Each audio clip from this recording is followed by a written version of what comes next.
Morning. అక్కడ ఉండడం బాగానే ఉంటుంది, స్టేజ్ మీద వచ్చినప్పుడే మొత్తం అంత ఏదైనా. సో థ్యాంక్ యూ ఈ అవకాశం ఇచ్చిన ఎంఎస్ అసోసియేషన్ కి, సైదుగో టీమ్ కి, మన సజ్జన్ సార్ కి, మొత్తం అందరికి కూడా, మా టాప్ అప్లయన్స్ కి, అలాగే మై లవ్లీ డౌన్లైన్స్ అందరు కూడా thank you so much. So నా పేరు ప్రవీణ్ కుమార్ రెడ్డి. నా గురించి ఎంతమంది తెలుసు ఒకసారి హ్యాండ్ రైజ్ చేయొచ్చా? ఆల్మోస్ట్ తెలియని వాళ్ళు ఎంతమంది ఉన్నారు? సో 70% తెలుసు, 30% తెలియదు. సో నా పేరు ప్రవీణ్ కుమార్. బిఫోర్ నేను ఒక యూట్యూబర్ని. బేసిక్ గా మా నాన్నగారు ఒక ఆటో డ్రైవర్. సో నేను ఉండేది హైదరాబాద్ విజయన్ రెడ్డి. మా నేటివ్ ప్లేస్ వచ్చేసి లీలేశ్వరం. సో నేను చదువుకున్నాను మంచిగా, మా నాన్నగారు చదివించారు. హోటల్ మేనేజ్మెంట్ కాకముందు బిఫోర్ నేను ఒక బీఎస్సీ మెడికల్ ల్యాబ్ టెక్నీషియన్ చేశాను. సో అక్కడ మా నాన్నగారు ఆటో చదువుకుంటూ నన్ను చదివించారు. కాకినాడ కాలేజ్ ఫ్రీ సీట్ వచ్చింది. ఇంటర్మీడియట్ అంతా డిగ్రీ అయిపోయిన తర్వాత ఒక 1.5 year జాబ్ చేసిన మెడికల్ డిపార్ట్మెంట్ లో. గైనకాలజిస్ట్ హాస్పిటల్లో 1.5 year జాబ్ చేస్తే అక్కడ నా శాలరీ ఎంతంటే 16,000 రూపాయలు. సో 1.5 year జాబ్ చేసిన. నాకున్న డ్రీమ్స్ ఏంటంటే అమ్మ నాన్న బాగా చూసుకోవాలని. అవన్నీ మీకు ఉంటాయా, నా ఒక్కడికి ఉంటాయా? సో నాకు వచ్చే శాలరీ 10వ తారీఖు టింగ్ మని పడుతుంది, టింగ్ మని 15వ తారీఖు అయిపోతుంది. నాకున్న డ్రీమ్స్ ఏమో మంచి BMW కారు, మంచి లగ్జరీ హౌస్. ఇవి నా డ్రీమ్స్. నా డ్రీమ్ కి, నా శాలరీకి సరిపోవట్లేదు. నేను 30 years కష్టపడినా కానీ నాకు కారు రాదు, ఇల్లు రాదు అని చెప్పి నేను డిసైడ్ అయిపోయి వెంటనే జాబ్ క్విట్ చేసి నేను ఎట్లయినా సరే నేను హోటల్ మేనేజ్మెంట్ చేయాలి అని చెప్పి హోటల్ మేనేజ్మెంట్ కంప్లీట్ చేయడం కోసం 5 colleges తిరిగాను. ఎక్కడైనా తక్కువ అవుతుందేమో అని చెప్పి. సో కాలేజ్ కి 5 lakhs అవుతుంది అని చెప్పి మళ్ళీ నేను వెళ్ళి మా నాన్నగారిని, గవర్నమెంట్ కాలేజ్ కాబట్టి ఎట్టో గట్ట మొత్తానికి నన్ను అక్కడ నెట్ కోర్స్ తీసుకొని వచ్చారు. సో హోటల్ మేనేజ్మెంట్ చేస్తాను, ఒక 5 lakhs అవుతుంది, మీరు ఏమైనా ఒక 2 lakhs ఇస్తే మిగతా 3 lakhs నేను డౌన్ పేమెంట్ కట్టుకుని నేను చేసుకుంటానంటే, నా దగ్గర ₹1 లేదు, చేసుకుంటానంటే అదే చేయలేదంటే లేదని చెప్పన్నారు. సో మన ఇంట్లో అందరూ కూడా ఏం చెప్తారు, ఫస్ట్ నుంచి జాబ్ చేసుకో, మంచి లైఫ్ ఉంటది, మంచి పిల్లలు ఇస్తారని చెప్తారు. ఎస్ అర్థం? జాబ్ కోసమే కదా మనకి చిన్నప్పటి నుంచి చెప్పేది. బిజినెస్ చేయమని ఎవరైనా చెప్తారా మనకి? సో జాబ్ లోకి వెళ్ళిన తర్వాత నా లైఫ్ ఏంటి, నా క్యారెక్టర్ నాకు ఏంటనే నా లైఫ్ మీద క్లారిటీ వచ్చింది. వచ్చిన తర్వాత ఇట్లా కాదు, నేను హోటల్ మేనేజ్మెంట్ చేయాలి. హోటల్ మేనేజ్మెంట్ చేస్తే నేను అక్కడ నా ఎక్స్పీరియన్స్ వస్తే, ఫారెన్ ట్రిప్స్ వెళ్తే నాకు మంచి శాలరీస్ వస్తాయి అని చెప్పి అట్లా నేను హోటల్ మేనేజ్మెంట్ కోసం లారీ మీదకి వెళ్ళి ఒక 6 months కంటిన్యూషన్ గా నేను లారీ మీదకి వెళ్ళి సంపాదిస్తే 1,20,000 వస్తే కాలేజ్ ఫీజు 1,20,000 డౌన్ పేమెంట్ కట్టి మిగతా 3 lakhs నేను పార్ట్ టైం జాబ్ చేసుకుని హోటల్ మేనేజ్మెంట్ కంప్లీట్ చేసిన. కంప్లీట్ చేసిన తర్వాత జాబ్ వచ్చింది, హైదరాబాద్ వచ్చాను. 2011లో నేను హైదరాబాద్ రావడం జరిగింది. హైదరాబాద్ లో వచ్చి ఇక్కడ 5.5 year జాబ్ చేసిన. 5.5 year జాబ్ చేస్తే నాకు వచ్చే శాలరీ ఎంతంటే 55,000 పర్ మంత్. 55,000 10వ తారీఖున అకౌంట్ లో పడుతుంది. 15వ తారీఖుని మళ్ళీ టింగ్ మన్ అయిపోతుంది. టింగ్ మన్ పడుతుంది, టింగ్ మన్ అయిపోతుంది.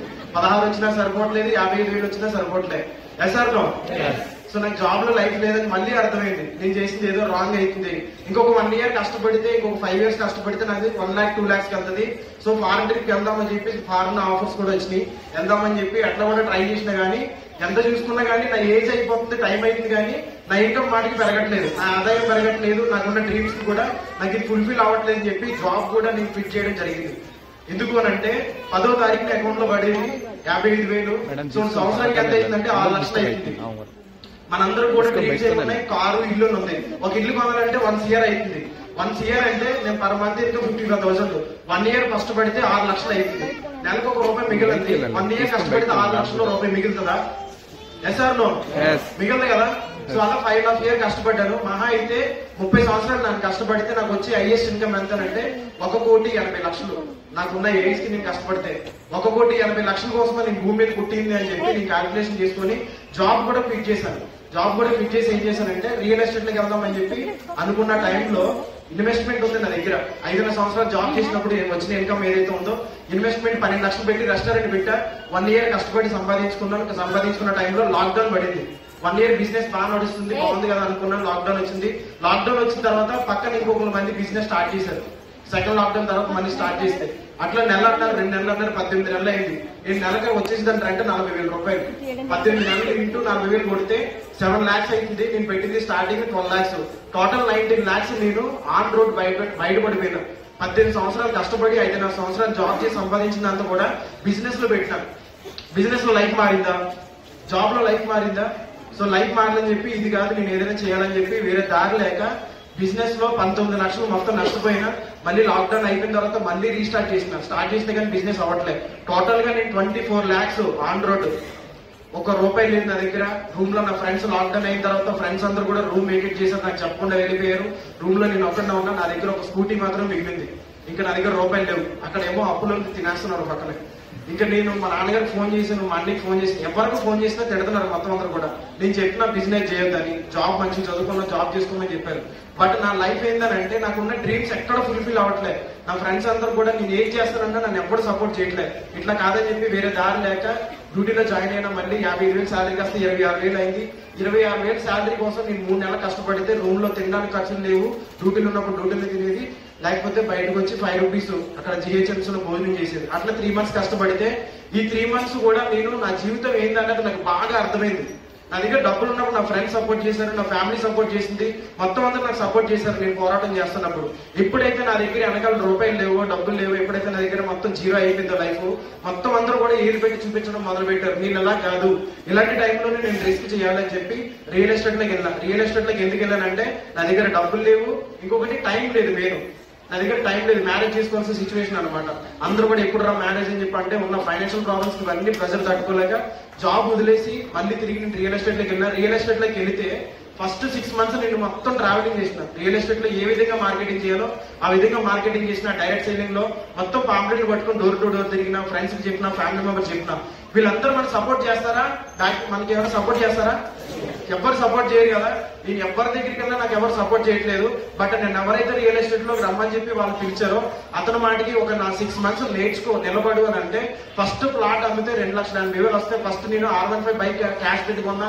దాని తర్వాత 12 లక్షలు పెట్టి కారు కొన్నాను. తర్వాత 19 లక్షలు అప్పు తీసుకున్నా. తర్వాత 46 లక్షలు పెట్టి 2 సైట్లు కొన్నా హైదరాబాద్ లో. దాని తర్వాత 15 లక్షలు పెట్టి మ్యారేజ్ చేసుకున్నా. తర్వాత ఇంటి మీద లోన్ ఉంటే 5 lakhs లోన్ చిన్నగా క్లియర్ చేసుకున్నా. ఫైనాన్షియల్ ప్రాబ్లం క్లియర్ అయింది, అన్ని బాగుంది. రియల్ ఎస్టేట్ లో వెళ్ళినప్పుడు రోడ్డు మీద యాక్సిడెంట్ ఒక మదర్ చనిపోతే మంకీని అడాప్ట్ చేసుకున్నా. ఆ మంకీని ట్రీట్మెంట్ చేయించి ఇంటి దగ్గర బయట వదిలేద్దాం అని చెప్పి దాన్ని అడాప్ట్మెంట్ నేను పెంచుకోవడం జరిగింది. దాన్ని అట్లా ఉంచుకున్నప్పుడు నాకు శాలరీ, నాకు అందులో నుంచి 1,80,000 ఇన్కమ్ వస్తుంది. దాని ద్వారా మనకి 1,15,000 మంది సబ్స్క్రైబర్స్ వచ్చారు monkey Tillu channel. So job లో 18 సంవత్సరాలు టైం పెట్టినా లైఫ్ మారలేదు. బిజినెస్ లో 12 లక్షలు పెట్టి, 19 లక్షలు పెట్టి, 24 లక్షలు మొత్తం పెట్టి బిజినెస్ చేసినా కానీ లైఫే మారలేదు. ఎప్పుడైతే నేను నెట్వర్క్ మార్కెటింగ్ లోకి వచ్చి నా టైం, నా టాలెంట్ ని ఇన్వెస్ట్మెంట్ పెట్టి, ఫ్రెండ్స్ ఎవరు, ఫ్యామిలీ సపోర్ట్ ఎవరు లేకపోయినా నాకు నేనే స్టాండ్ తీసుకొని నిలబడడం వల్ల మొత్తం లైఫ్ అంతా కూడా లైఫ్ స్టైల్ మొత్తం చేంజ్ అయింది. అంటానంటే జస్ట్ 1.5 year ఇవన్నీ చేయమని నాకు ఎవరైనా చెప్పారా? నాకు నేనే స్టాండ్ తీసుకున్నానా? నాకు నేనే స్టాండ్ తీసుకున్నా. మరి మీ లైఫ్ లో మీకు ప్రాబ్లమ్స్ వచ్చినప్పుడు మీకు ఎవరైనా ఫ్రెండ్స్ సలహాలు ఇస్తున్నారా, లేకపోతే మీకు సపోర్ట్ చేస్తున్నారా? ఒకసారి మిమ్మల్ని మీరు క్వశ్చన్ చేసుకోండి. నాకు ఎప్పుడు కూడా సహాయం చేయలేదు, ఎవరు కూడా నాకు సపోర్ట్ చేయలేదు. సో అలా నేను రియల్ ఎస్టేట్ లో సక్సెస్ అయిన తర్వాత యూట్యూబ్ లో సక్సెస్ అయ్యాను. నాలాంటి వాళ్ళు చాలా మంది నిరుపేద కుటుంబాలు ఉంటాయి ఉండవా, వాళ్ళందరూ కూడా నాకు మెసేజ్ చేసేది, వాళ్ళందరూ కూడా కామెంట్ చేసేది, సార్ నాకేమంటే చూడు, నాకేమంటే చూడని చెప్పి. అట్లా ఆ విధంగా నాకు by God grace Ganesh sir ద్వారా ఒక ఇన్స్టాగ్రామ్ ద్వారా నాకు ఒక మెసేజ్ ఇచ్చింది. అన్న నువ్వు వచ్చే ఇన్కమ్ తో హార్ట్ ఆపరేషన్ చేపిస్తున్నావు, యాక్సిడెంట్ అయిన డబ్బులు ఇస్తున్నావు, ఎవరికైనా ఫుడ్ లేదంటే ఫుడ్ పెడుతున్నావు, బట్ ఆర్థికంగా ఎవరికి హెల్ప్ చేయట్లేదు. ఆర్థికంగా హెల్ప్ చేస్తే బాగుంటది, ఒకసారి నువ్వు ఇదేంటో తెలుసుకోవాలంటే కంపెనీ ఏంటి అని అడిగాను. కంపెనీ ఏంటి అని అడిగితే వెస్టీజ్ అని చెప్పాడు. సరే అని చెప్పి ఫోన్ పెట్టేసి గూగుల్లో కొడితే సబ్బులు, పేస్టులు, షాంపూలు వచ్చినాయి. అవేనా వస్తాయి వెస్టీజ్ లో? సబ్బులు, పేస్ట్, షాంపూలు వచ్చినాయి అని చెప్పి నేను ఏం చేశానంటే ఇవన్నీ అమ్ముకోలేమో అని చెప్పి నేను 8 నెలలు నేను నెగ్లెక్ట్ చేసిన. 8 నెలలు నెగ్లెక్ట్ చేస్తే నేను స్టార్టింగ్ నన్ను ప్రవీణ్ తెలుసు కదా మన సార్, బీటెక్ ప్రవీణ్ ఉన్నాడు కదా, బీటెక్ ప్రవీణ్ కింద నన్ను వేశారు. సో బీటెక్ ప్రవీణ్ కుమార్ కింద నన్ను వేస్తే ప్రవీణ్ నన్ను గూగుల్ ఫోన్ చేసేది, అన్న ఒక వాటర్ ఫీల్ మీద తీసుకున్నా, అన్న ఒక వాటర్ ఫీల్ మీద తీసుకున్నా అనేది. ఎందుకు తమ్ముడు అన్న, నీకు వాటర్ ఫీల్ పై నీడ్ ఉంది కదన్నా తీసుకున్నా అంటే, గణేష్ ఏమో ఫోన్ చేసి అన్న ఒక మీటింగ్ రాలేదు, ప్రవీణ్ ఏమో వాటర్ ఫీల్ పై తీసుకునేది. సో నాకు అప్పుడు గణేష్ కి 3,000, నాకేమో 1,80,000 ఇన్కమ్, కార్ ఉంది, అన్ని బాగుంది లైఫ్. వింటామా మనం? వింటాం అసలు? వినలే. అట్లా నేను నెగ్లెక్ట్ చేయడం వల్ల ఈ రోజు గణేష్ సార్కి 1,71, నా హైయెస్ట్ ఇన్కమ్ వచ్చి 61,000. సో నాకు ఇప్పుడు 61,000 రావడానికి నాతో పాటు నేను నా ఫ్రెండ్స్ కి, ఫ్యామిలీ మెంబర్స్ అందరికీ చెప్పిన, ఒక్కరు కూడా రాలే. నా యూట్యూబ్ లో ఫ్యాన్స్ ఉన్నారు. ఊరు వెళ్తే నాకు సైదుల్ సార్కి, సత్యం సార్కి బాక్సులు పెట్టేది. మేము ఎక్కడికైనా వెళ్తే మాకు స్నాక్స్ ఇచ్చేది, మాతో ఫోటోలు దిగేది. మాతో పాటు వాళ్ళు ఏదైనా ఫుడ్ పెడితే మాకు ఫుడ్ ఇచ్చేది అనమాట. మేము ఎక్కడికైనా వెళ్తున్నామంటే ఫస్ట్ ప్రిపేర్ చేసి పెట్టేది, నాకు గిఫ్ట్లు ఇచ్చేది, నాకు మా ఢిల్లీగడికి మా వైఫ్ కి నాకు ఉన్న ప్రతిదానికి కూడా. ఎక్కడికి వెళ్ళినా కూడా మేము ముందే మెన్షన్ చేసేది గ్రూప్ లో, యూట్యూబ్ లో మెన్షన్ చేస్తే నాకు గిఫ్ట్లు వచ్చేవి. నాకు ఫ్రెండ్స్ అందరూ కూడా ఇట్లా వస్తున్నానని చెప్పి అంటే ఫోటోలు దిగేది, సెల్ఫీ దిగేది తప్ప గుండెకాయ ఇస్తానన్న ఊర్లో నా friends Aadhaar card delay. So అట్లా నాకు వెళ్ళిన ఫ్రెండ్స్ అందరూ కూడా చెప్తే నన్ను కామెంట్ చేశారు. ఏమని కామెంట్ చేశారంటే, మళ్ళీ సబ్బుల కంపెనీలో దిగినారా, ఫస్ట్ జాబ్ చేసినావు, బిజినెస్ చేసినావు, రియల్ ఎస్టేట్ చేసినావు, అన్ని చేసి మళ్ళీ ఇప్పుడు ఇది యూట్యూబ్ అయిపోయింది, యూట్యూబ్ నుంచి మళ్ళీ ఇప్పుడు సబ్బుల కంపెనీలోకి వచ్చేవన్నారు తప్ప ఒక్క నా కొడుకు నాకు సపోర్ట్ చేయలేదు, రూపాయి కూడా ఇవ్వలేదు. సో అట్లా నేను నా ఫ్రెండ్స్ నా గురించి తెలుసు, నేను ఆల్రెడీ ముందే డిసైడ్ అయినా నాకు ఎప్పుడు రాడని నాకు తెలుసు. నేను గెలిస్తే ఇప్పుడు వస్తారని చెప్పి నాకు అర్థమైంది. సో అట్లా నేను పోరాటం చేయడం వల్ల హైయెస్ట్ ఇన్కమ్ 61,000 తీసుకున్నప్పుడు V20 కూడా క్వాలిఫై అయినా. ఇప్పుడు ఈ 10వ తారీఖున ఇన్కమ్ పర్ మంత్ 1 lakh అబోనే ఉంటది. ఇప్పుడు వచ్చి మెయింటెనెన్స్ కూడా నాకు సరిపోవట్లేదు. ఇంతకు ముందు నాకు టీం వచ్చింది, బాగుంది అంతా అని చెప్పి ఇక్కడిక్కడే తిరిగేది, ఏదో టైం పాస్ చేసేది, మీటింగ్లు ఉంటే వచ్చేది. బట్ నాకు తెలిసింది నేను గెలవాలి అని అంటే నేను ఫస్ట్ నెగిటివ్ మాట్లాడుతూ నేను ఎవరిని కూడా పట్టించుకోవద్దు. నన్ను నేను మార్చుకోవాలంటే ఫస్ట్ ఈ ఊరు దాటి బయటికి వెళ్ళాలని చెప్పి ఇప్పుడు నంద్యాల, కర్నూలు